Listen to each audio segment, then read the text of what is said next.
Good evening. My name is Peter Schierson. Can you hear me okay? Good. I'm a Zen Buddhist priest, so I'm here representing our tradition. I was told 2 minutes, and this is good because for a Zen Buddhist, that's a long time. I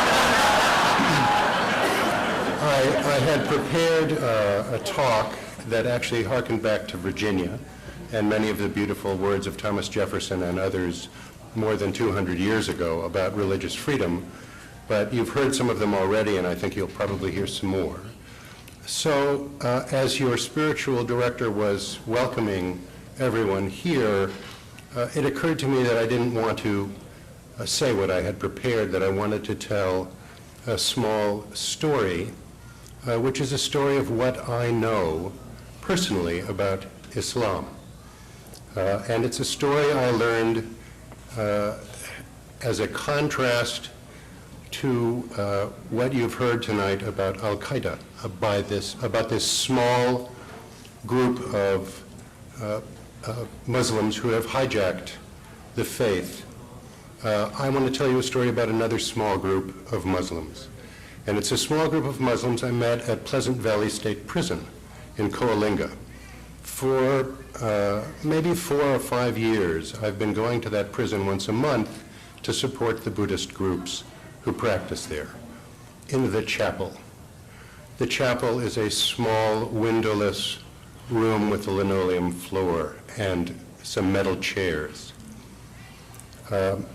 We share this chapel with all the other faith traditions in the prison.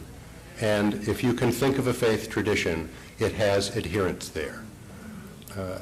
Everything from Wiccans to Norse God worshippers, Catholics, Buddhists, Jews, and there are a lot of Muslims.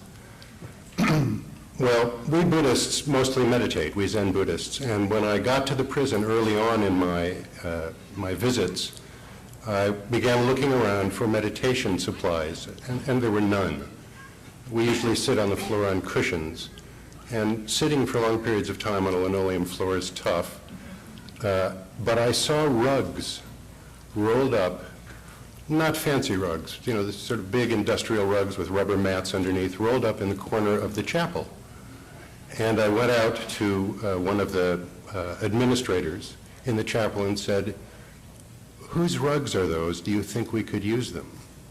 And he said, "Those are the prayer rugs that the Muslims use." And I thought, oh, too bad. At which point, a large, shaved, black head atop a very large black body in prison dungarees poked around the corner and said, "Would you like to use our prayer rugs for your meditation?"